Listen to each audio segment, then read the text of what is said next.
माऊलीने किती मजेदार तत्वज्ञान या ग्रंथात सांगितलं. आपण पोथ्या ऐकल्या. राजा होता, राणी होती, त्याला 2 बायका होत्या, एक आवडती होती, दुसरी नावडती होती, अशा गप्पा खूप ऐकल्या. पण माऊलीने अशा गप्पा या ग्रंथात मांडल्या नाही. माऊलीने तत्वज्ञान सांगितलं. तत्वज्ञान की ज्या तत्वज्ञानाच्या चिंतनाने, श्रवणाने, मननाने, निधिध्यासनाने याच्यावत जीवमात्राचा उद्धार होणार आहे. उद्धार म्हणून संत अवतरतात कशासाठी? माऊली म्हणतात यदा यदा हि धर्मस्य ग्लानिर्भवति भूतले तदा तदा अवतरोऽयं गणेशस्य महितले. भगवान शिव ज्या ज्यावेळी धर्माला ग्लानी होते त्या त्यावेळी आपले शिवगण या पृथ्वी तलावर पाठवतात. ही परंपरा आहे. म्हणून मन्मथ माऊलींनी शके 1522 विक्रमनाम संवत्सरास वद्यत्रयोदशी माघमास ग्रंथ पूर्ण झाला असे. 1522 महाशिवरात्रीच्या पर्वावर हा ग्रंथ पूर्ण केला. कुठे? कपिलधार क्षेत्री. तुम्ही मन्मथ स्वामीला जाता का नाही? आपण मुदखेडहून जवळजवळ 15-20 वर्षापूर्वी वारी सुरू केली होती. आता लॉकडाऊन मध्ये ती वारी बंद पडली. आता पुन्हा चालू करायची आहे. आलं का लक्षात? लॉकडाऊन मध्ये बंद पडली वारी बंद पडायलाच नाही पाहिजे होती. पण निसर्गाच्या पुढे कुणाचं काही चालत नाही म्हणून आपली वारी बंद आहे. आता वारी आपल्याला सुरुवात करायची. चला, त्या कपिलधारच्या दडी कपारीमध्ये तिथे बसून माऊलीने हा ग्रंथ लिहिला. ग्रंथ संवाद शिवगौरीचा. कुणाचा? पार्वती आणि भगवान शिवाचा हा संवाद आहे. ज्या ज्यावेळी देवी आणि देव एकत्रित आले त्यावेळेस ज्ञान, तत्वज्ञान, विज्ञान बाहेर पडलेलं आहे. देवी आणि देव म्हणजे प्रपंचातले नवरा बायको नाहीत. प्रपंचातले पती पत्नी जर एकत्रित आले तर यांच्यात गप्पा होईल, वाद होईल, पण संवाद होणार नाही. प्रपंचातले पती पत्नी एकत्रित आले तर गप्पा मारतील. इकडच्या गप्पा, तिकडच्या गप्पा, हे करायचं, ते करायचं. म्हणजे प्रापंचिक अभिलाषा बाळगून किंवा प्रपंचाच्या दृष्टीने त्या दोघांचा संवाद होतो. पण जगज्जननी जगन्माता पार्वती भगवान शिवाच्या पुढे बसली. गिरिजा अंकी बैसोनी गोमटी प्रश्न करी. देवाच्या पुढे देवी बसली. जगज्जननी जगन्माता पार्वती देवाच्या पुढे बसली आणि असे कुशल प्रश्न विचारले पार्वती मातेने की ज्या प्रश्नामध्ये जगाचा उद्धार अपेक्षित आहे. मी उद्धरे जग होय पावन, अशी माऊलीची धारणा आहे, अशी माऊलींची संकल्पना आहे. मी जग उद्धरे, मी एकली पावन होईल याच्यात काही नवं नाही. मी उद्धरे, पण जग होय पावन. उद्धरेत आत्मनात्मान. म्हणून जगाच्या उद्धाराचे प्रश्न जगज्जननी जगन्माता पार्वती भगवान शिवाला विचारते. कोणते प्रश्न विचारते? जगाच्या उद्धाराचे प्रश्न पार्वती माता भगवान शिवाला विचारते.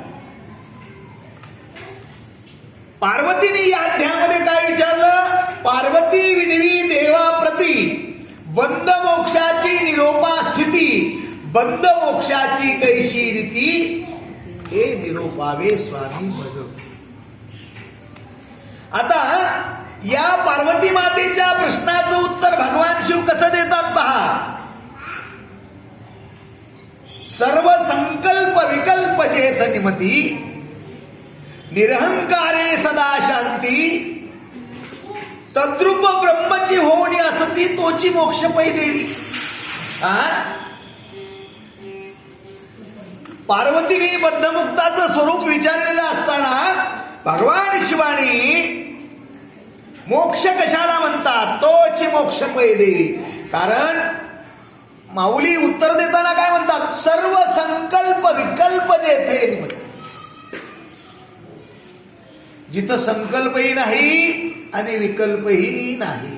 आपला प्रपंच कसा आहे पहा. आपल्या प्रपंचामध्ये संकल्प आहेत. संकल्प आहेत, पण संकल्प असावा ते सार्थ आहे. संकल्प करणं सार्थ आहे, पण संकल्प करत असताना संकल्प करणाऱ्याच्याच अंतःकरणात विकल्प निर्माण, विकल्प निर्माण होतो. पण आपलं जीवन कसं आहे, संकल्प विकल्पात्मक आहे.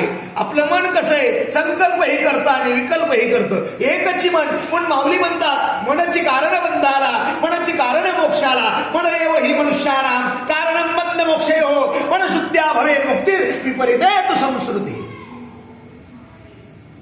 मग संकल्प आणि विकल्प या दोन बाबी मनाच्या कक्षेत येणारे आहेत, मनाच्या.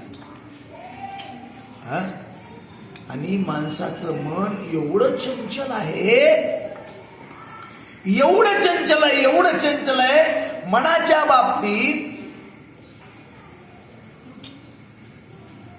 मनाच्या बाबतीत संत बोलत असताना संतांनी या मनाला मरकटाची उपमा दिली. कशाची उपमा दिली? मरकटाची, म्हणजे माकडाची उपमा दिली. तुम्ही माकड पाहिलं का? हे तर होतं आपल्या इथे एक माकड होतं माकड, आता नाही राहिलं. तुमच्या मुदखेडमध्ये आहेत माकड. ते किती चंचल असत माकड, किती चंचल असत. महाराज म्हणले ते तसं माकड नाही, आधीच मरकट त्यात मध्य प्याला. मध्य माहिती आहे का तुम्हाला? मध्य मध्य आधीच मरकट त्यात मध्य मरकटस्य सुरापानम तन्मध्ये वृश्चिक दंशनम.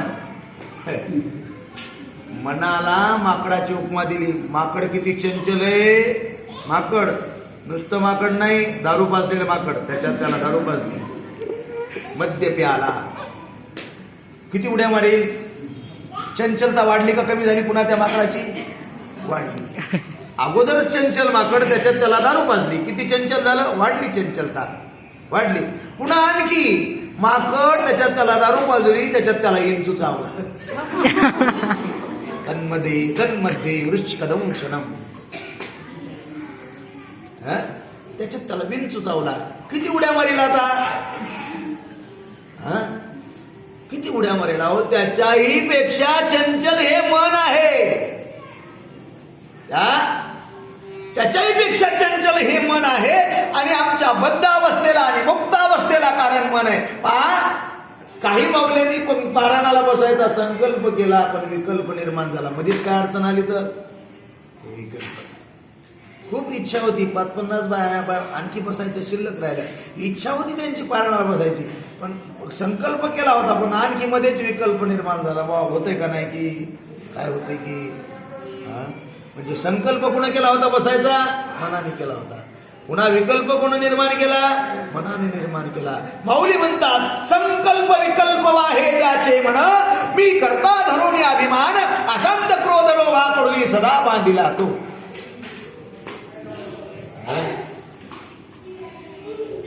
काय याचं मूळ कुठं आहे? मनात आहे, मनात, मनात.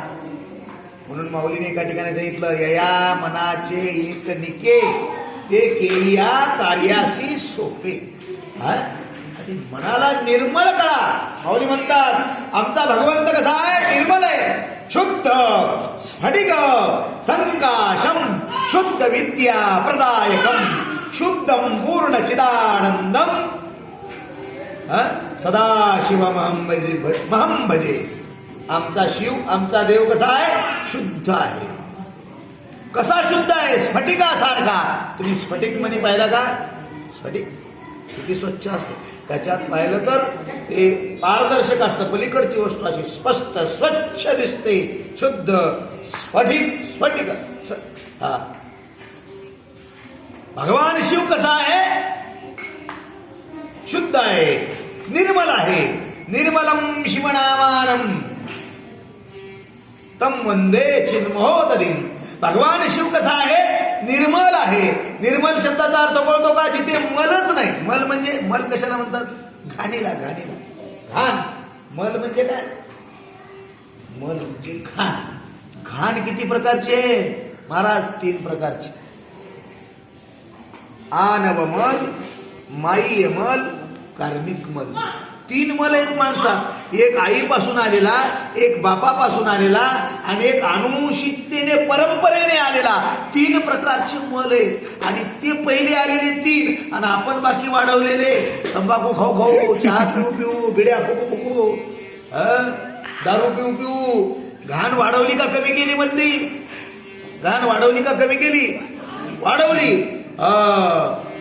महाराज म्हणतात ही मलिनता संपली पाहिजे. मलिनता आम्हाला निर्मल व्हायचंय, निर्मल पवित्र व्हायचंय, स्वच्छ. देवाला अपवित्र वस्तू चालत नाही. काय म्हणून आपण स्नान तर करतोच, स्नान करतो, पूजा करतो, भस्म लावून इथं आणतो, इथं येतो, तरी पण महाराज म्हणतात थांबा, तुमच्या अंगावर गोमूत्राचं सिंचन करू द्या, तुम्हाला पंचगव्य पाजू द्या, पाजू द्या. पंचगव्य पाजतात. पंचगव्याचं महत्व माहिती आहे का तुम्हाला? पंचगव्य कशाला म्हणतात? गाईचं गोमूत्र, गाईचं शेण, गाईचं दूध, गाईचं दही, गाईचं तूप, या 5 वस्तूचं मिश्रण, त्याला काय म्हणतात? पंचगव्य. म्हणून आंघोळ केला तरी पवित्र झाला नाही, साबणी लावलं घासला तरी पवित्र झाला नाही, पवित्र झाला नाही. शेंटचे फवारे मारले तरी काही स्वच्छ झाला नाही. म्हणून महाराज इथं आल्याबरोबर काय देतात? पंचगव्य देतात आणि म्हणायला होतात यत् भगस्ति गतम पापम देह तिष्ठती मामके. अरे तुझ्या देहामध्ये बसलेली जी घाण आहे, तुझ्या देहात बसलेलं, तुझ्या नाड्यांमध्ये रक्तामध्ये जाऊन बसलेलं जे पाप आहे ते जळून जावं. दहत्यग्निर्वेदनम इति पंचगव्य प्राशन. हे जंगम स्वामी महाराज देतात ना तुम्हाला हातावर मंत्र. मंत्र म्हणतात त्याला, मंत्राचा अर्थ नाही, मंत्र म्हणतात.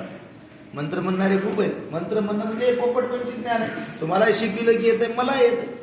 त्या मंत्राचा अर्थ कळावा लागतो. काय कळावा लागतो? अर्थ कळावा लागतो. ते लय महत्वाचं आहे. काय कळावं? महाराज म्हणतात अरे एवढा मलिन देह आहे, एवढा अपवित्र आहे, चौकटीच्या मध्ये आल्याबरोबर महाराज म्हणतात त्याच्यावर गोमूत्र शिंपा, त्याला पंचगव्य प्यायला द्या का? अरे तू एवढा अपवित्र आहेस, तुझ्या शरीरात अंतरंगात बहिरंगात मल तर भरलेला आहे, सगळं पाप भरलेलं आहे आणि या पंचगव्य प्राशनाने काय होतं? दहत्यग्निर्वेदनम. देह तिष्ठती मामके, माझ्या देहात जे पाप जाऊन बसलेला आहे ना त्याचं दहन होतं आणि मग हा पवित्र होतो. वास्तविकता आपला देह मलिन झालेला आहे आणि मलिन वस्तू, अस्वच्छ वस्तू, घाण वस्तू भगवंताला आवडत नाही. म्हणून पारायणाला येत असताना शुचिर्भूत होऊन यायचं. शुचिर्भूत, सगळ्या प्रकारच्या शुची तुम्हाला माहिती आहे. शुचिर्भूत होऊन यायचं. भारीचे कपडे नाही घातले तरी चालतील, पण धुतलेले कपडे घालावे. कसे घालावे? स्वच्छ धुतलेले वस्त्र घालावे. धुतलेले वस्त्र नेसावेत. ते तर विषय कसा वाढला? स्वच्छ वस्तू देवाला आवडते. आपलं शरीर एवढं मलिन झालेलं आहे. आनव मला आत आहे, बाह्य मला आत आहे, कार्मिक मला आत आहे. त्याच्यामुळं झालं काय? सगळे इंद्रिय मलिन झाले आणि मनही अपवित्र झालं. म्हणून महाराज म्हणतात या काय हे मन आणि संकल्प विकल्प करीत राहत. काय करतं? संकल्प विकल्प करतो. संकल्प विकल्प वाही ज्याचे मन. म्हणून महाराज म्हणतात मोक्ष कशाला म्हणतात? जिथं संकल्पही संपतो आणि विकल्पही संपतो. संताचा काही संकल्पही नाही, विकल्पही. आणि आपलं कसं आहे? आपलं गणित कसं आहे? त्यांचा काहीच संकल्प नाही. त्यांचा संकल्प एकच आहे. काय? संतांचा संकल्प काय? विश्व शिवमय केले. हे विश्व शिवमय झालं पाहिजे. आपला संकल्प काय? मी सुखी झालो पाहिजे, माझी बायको सुखी झाली पाहिजे, माझा संसार सुखी झाला पाहिजे. तुमच्या हातावर प्रसाद जर दिला कोणी तर तुम्ही खात नाही. कुठे नेता? प्रसाद कुठे नेता? प्रसाद हातावर दिला तर कुठे नेता? आपल्या घरी. आपल्या शेजाऱ्याच्या देता का? शेजाऱ्याच कोण दे. नाही मला काय हे मन आहे माणसाचं एवढं संकुचित आहे, एवढं संकुचित आहे, एवढं संकुचित आहे. देव वगैरे परमार्थ वगैरे संतांचा विचार सामाजिक विचार फार दूर राहिला. ही बद्धता आहे, हेची बद्धता होती. असं बांधलं आमचं जीवन, आमच्या मीला, आमच्या संसाराला, आमच्या मुलाबाळाला. महाराज म्हणतात त्याच्यातून बाहेर पडणे आणि सर्व सर्व संकल्प विकल्प नाहीचे म्हणे. संकल्प विकल्प जेथ निमती. वृत्ती कशी होते? निरहंकार होते, म्हणजे अहंकार राहतच नाही. मी कुणीच नाही, मी कोण आहे? मी फक्त या देवाचा दास आहे, सेवक ऐशिच दास आम्ही तुझे जाणो शंकरा. आम्ही कोण आहोत? त्याचे दास आहोत, त्याचे सेवक आहोत. निरहंकारे. आणि अंतकरण वृत्ती कशी? निरहंकारे सदा शांती. काल मी आलो नाही, आमच्या माऊल्या एवढ्या अशांत होत्या. बाबा मला वाटलं आता माझं काय होतं, तिसरा डोळा येईन उघडल्यावर आपलं काय करे. आता काय करावं? शरीराच्या पुढे, प्रकृतीच्या पुढे कुणाचंही चालत नाही. आता मला व्यवस्थित बोलता येत नाही, तरी मी आरडायलो. नाईलाज असतो. म्हणलं आता मी सगळं अपरंपार स्वामीकडे देऊन टाकलं. म्हणलं आवाज बसला तरी, चांगला चालला तरी तुमची कृपा, बिघडला तरी तुमची कृपा. म्हणून मी माझी इच्छा नसताना देखील म्हणजे आरडायचा प्रयत्न केला. मी सगळ्यांना स्वरात आणायचा. तर काल पहा सगळे अशांत होते. महाराज कसं काय नाही, महाराज कसं काय नाही, आम्हाला येतोच कसं काय येतो, आम्हाला करायलाच कशाला लावलं. मी करायला लावलं नाही, अपरंपार स्वामीनं तुमच्याकडून करून घेतलं. तुम्ही लहान नाही. तुम्ही कशासाठी केलंय? तुमच्यासाठी केलं का? तुमच्यासाठी केलं असते एवढी लोक तुम्ही जमवली नसते. तुम्ही काय केलं? लोकांच्या कल्याणासाठी केलं. आलं का लक्षात? लोक कल्याणाची भावना ज्याच्या अंतकरणात असते ते खऱ्या अर्थाने संतच असतात. आलं का लक्षात? लोक कल्याणाची, लोकोद्धाराची भावना ज्याच्या अंतकरणात असते ना ते संतच असतात. महाराज इथं बसले. का बसले? का बसले? त्याला वाटतं इथं महाराज नाही कुणी. दुसरी गोष्ट, महाराज असले कोणीतरी मालक पाहिजे. महाराज नसते तर काय झालं असतं? कोणी मालकच नाही की हो. काय हे काय? त्या जनावर खूपच मात्र त्याला वळणारच नाही कोणी. सुटले कोणीकडे. याला लक्षात? कोणीतरी मालक पाहिजे. याला व्यासपीठ म्हणतात. व्यासपीठ. कोणतं पीठ? तुम्हाला हायब्रिडचं पीठ माहित आहे, गव्हाचं पीठ माहित आहे, तांदळाचं पीठ माहित आहे. हे व्यासपीठ आहे. हे कोणतं पीठ आहे? व्यासपीठ आहे. व्यासपीठ. आता ते पुन्हा सांगेल. व्यास महाराजांचा विषय पुन्हा कधीतरी सांगेल. महाराज व्यासपीठावर आले.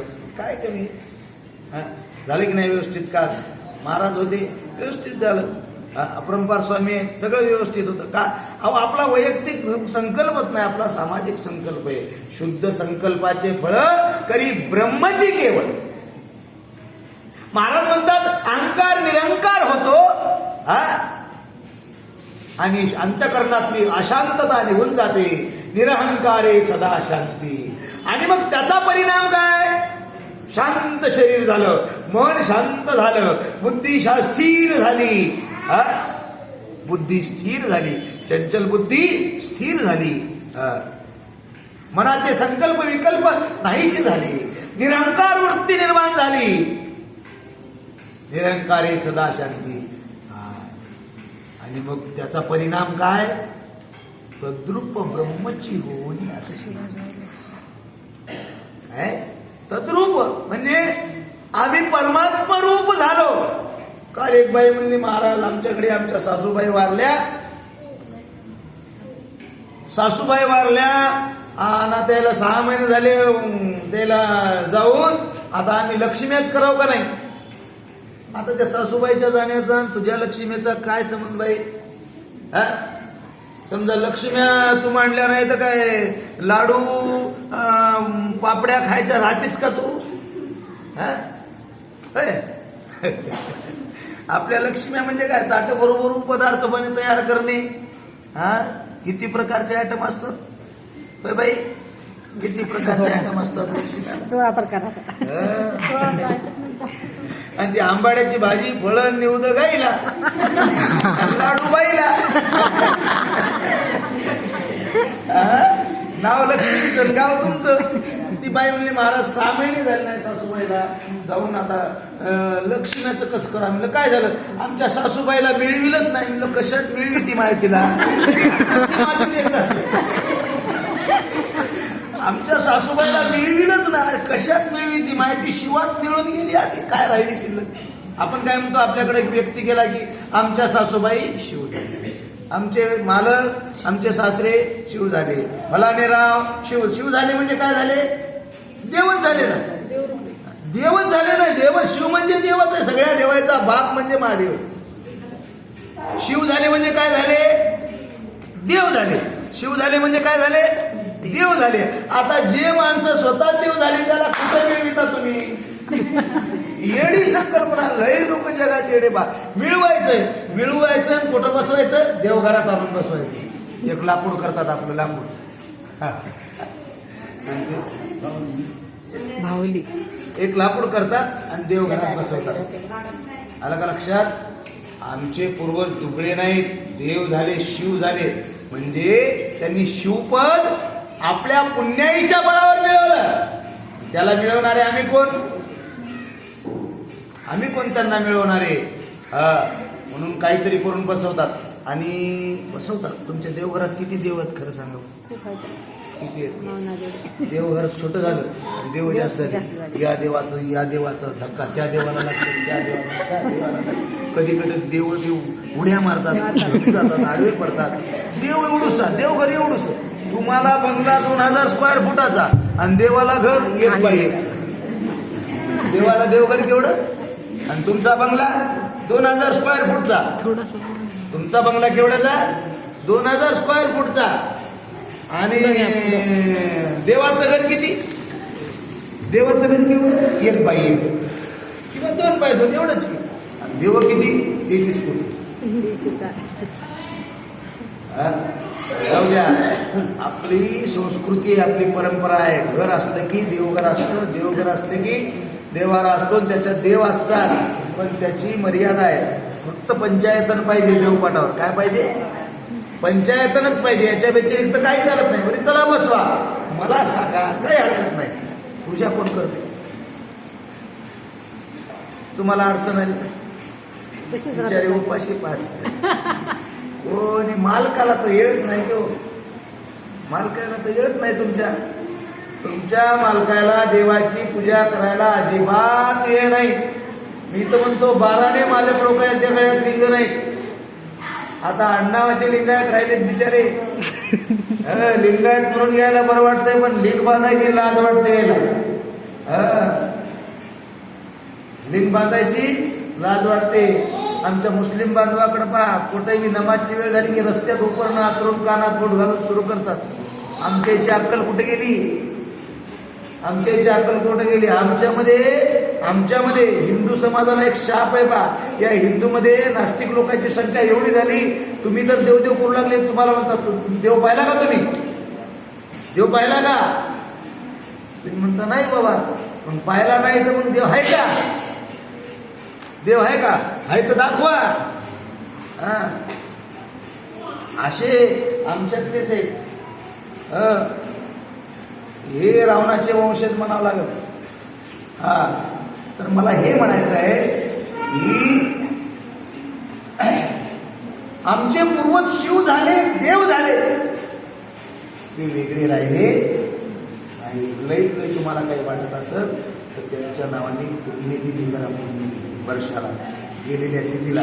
काल आमच्या देशाने लोकांनी इंग्रजी तारखेप्रमाणे महाराजांची पुण्यतिथी काढतो. एवढी लोक आपला मत गेल्या लोकांच्या इंग्रजी तारखेप्रमाणे कुठं पुण्यतिथी असते का. आता महाराजांची पुण्यतिथी आहे भाद्रपद पौर्णिमेला आणि यांनी कालच्या इंग्रजी तारखेलाच करून टाकलं. असे काही मोठे शहाणे लोक आहेत. काय करतील काही सांगता येत नाही. असू द्या. आपला विषय तो नाही. माऊली म्हणतात संकल्प विकल्प चेतनेमध्ये निरंकारी सदा शांती. शांत वृत्ती होते. काय होते. शांत वृत्ती होते. आणि मग तुमची अवस्था काय होते. तुम्ही ब्रह्म व्हायच्या प्राप्ततेला अनुकूल होता. ब्रह्म व्हायच्या स्थितीला तुम्ही प्राप्त होता. तुम्ही ब्रह्म व्हायच्या स्थितीची वातानुकूलता तुमच्यात निर्माण होते. कधी.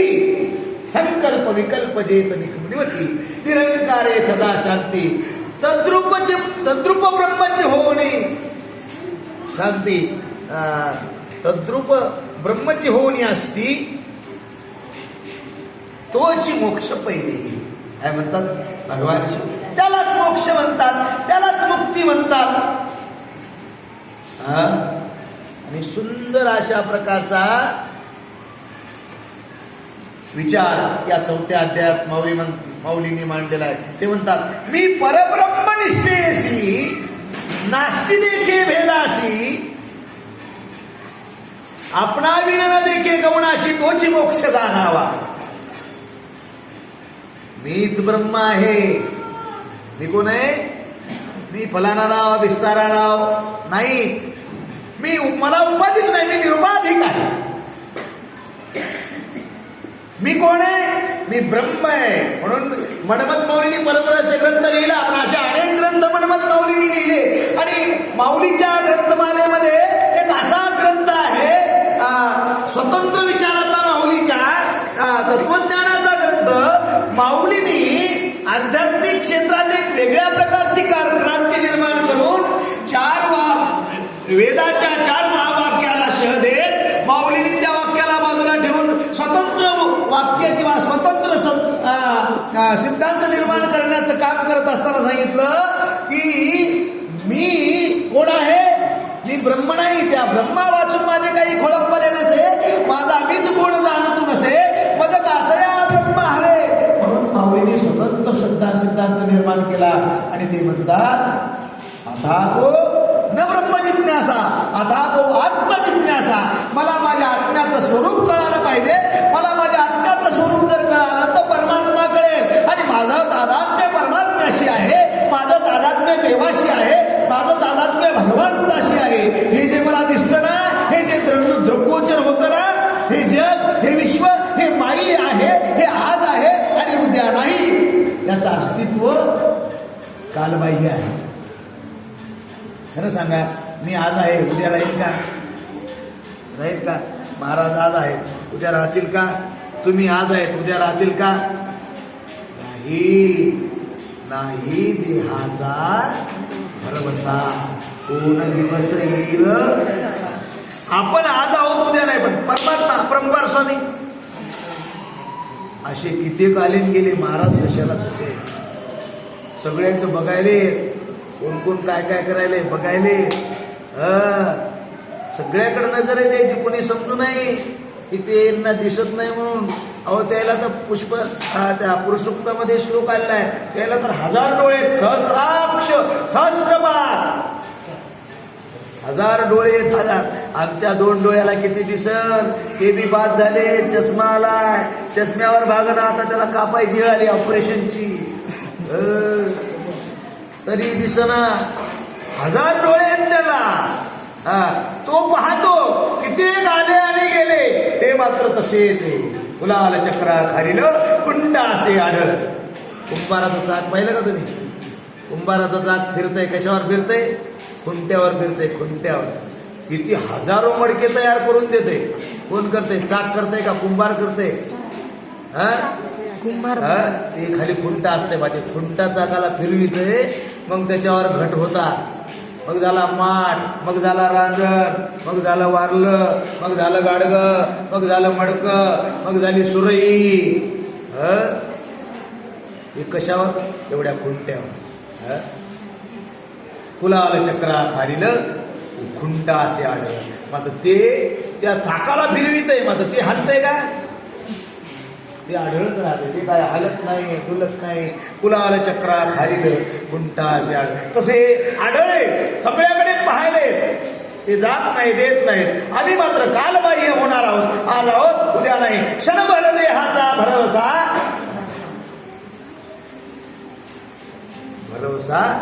नाही.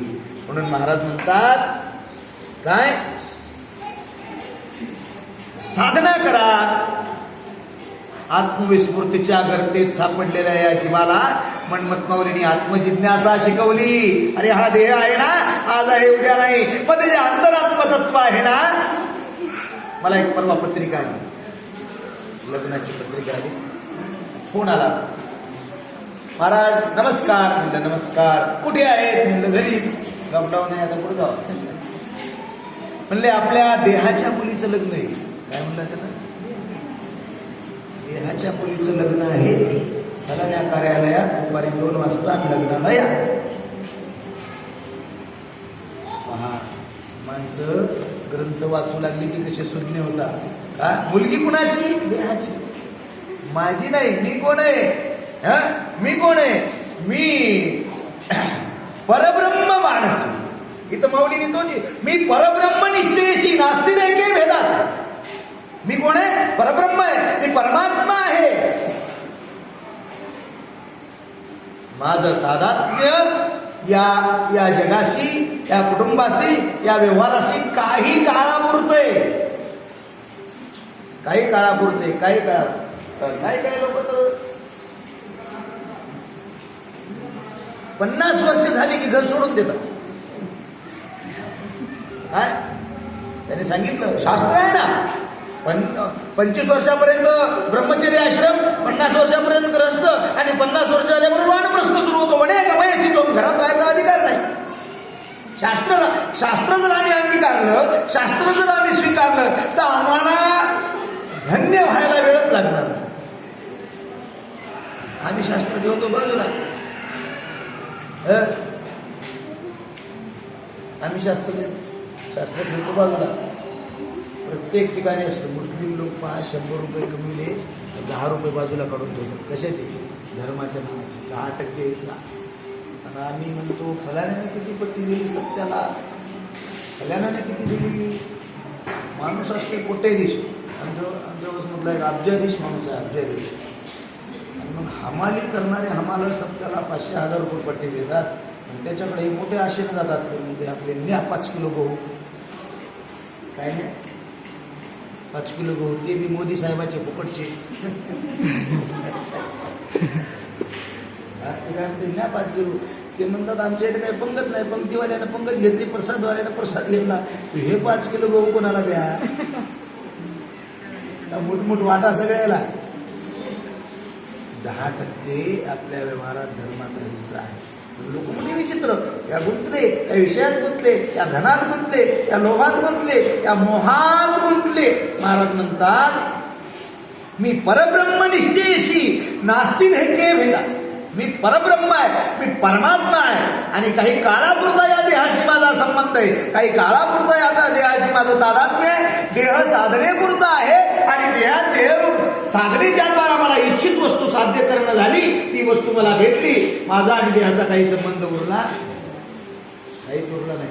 ज्ञानेश्वर माऊलीने किती वर्ष समाधी घेतली? 16 वर्ष. काय वय असेल ते? किती? 16. किती? 16 वर्ष. आता सांगा 16 वर्ष काय होते हो? पण तेवढ्या वयामध्ये सगळा वेदांत लिहिला. गीतेवर भाष्य लिहिलं. भावार्थ दीपिका ज्ञानेश्वरीच्या माध्यमातून अमृत अनुभव लिहिला. चांगदेव अनेक ग्रंथ 16 वर्षापर्यंत लिहिले. एका जन्माचं ज्ञान असेल का ते? मी ते अवतरले हेच जगदोद्धार. म्हणून कोणी 45 वर्षात जगले. एवढी ग्रंथ संपदा निर्माण केली. बारशिवून शिंगणापूरला पायी दिंडी काढली. पदयात्रा मनमथ स्वामींनी कुठून काढली? बारशिवून काढली. शिंगणापूरला, पंढरपूरला, वाळवंटात कीर्तन केलं. सगळे वारकरी माऊलीवर खुश झाले. आणि मग त्यांनी तिथं 100 एकर जमीन दान दिली मनमथ माऊलीला. आणि तिथे पेठेमध्ये एवढा मोठा मठ दान दिला. आजही पेठेमध्ये पंढरपूरच्या मनमथ माऊलीचा मठ आहे. 100 एकर जमीन आहे. त्याला मिळालेलं दानपत्रक आहे. आणि श्रावण महिन्यातच आता सप्ताह चालू आहे तिथे मनमथ माऊलीच्या मठात पंढरपूरला मुख्य मार्केटमध्ये पेठेमध्ये. आणि मनमथ माऊलींनी बारशिवून सिंगणापूरला पदयात्रा काढली. वाटेत मुक्काम पडला पंढरपुरात. सगळे वारकरी माऊलीचं कीर्तन ऐकले आणि संतुष्ट झाले. आलं लक्षात?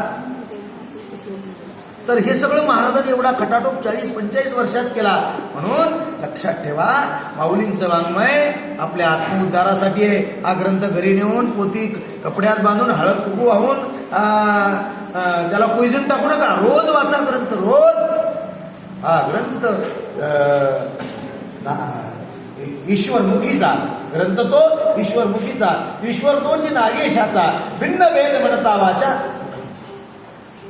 आणि या ग्रंथातला एक एक शब्द, एक एक ओळी माऊलीच्या मुखातून निर्माण झालेली आहे.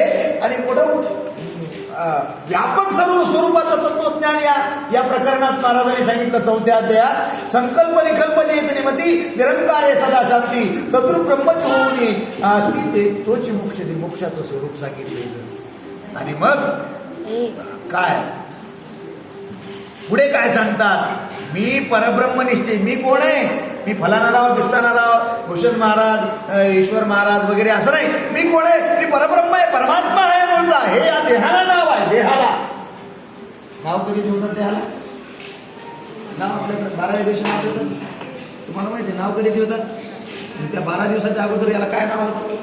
काय म्हणत होत्या? नावच नव्हतं. 12 दिवसाच्या अगोदर नाव होतं का?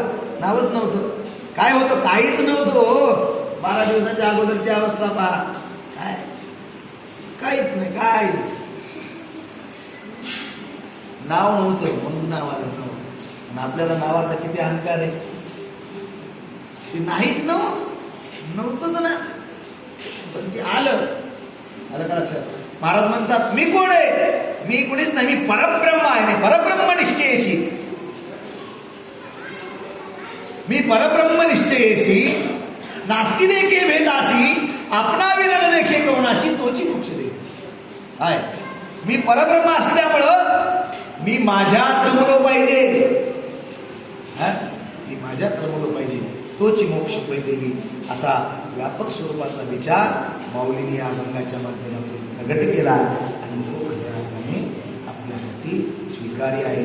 तुमच्या आमच्या जीवनाचा मूलभूत अशा स्वरूपाचा सिद्धांत मन्मथ माऊलीने या ग्रंथात सांगितला. निज ठेवा तुम्हा शिवगणांचा. हा ठेवा आहे, हा मेवा आहे, ही शिदोरी आहे. त्याला रोज वाचा, एक वही करा.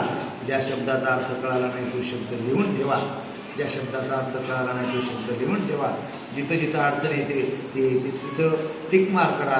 आमच्यासारखे पुणे आले त्याच्याशी त्या संबंधाने चर्चा करा आणि आपल्या जीवनामध्ये कृतार्थता मिळवा ही सद्भावना आजच्या प्रसंगी व्यक्त करून या सर्व महिला मंडळांना पुनश्च एकदा धन्यवाद देतो. आणि या अल्पशा पारायणकारी उपदेशाला येथे विराम देतो. ओम शांती शांती शांती.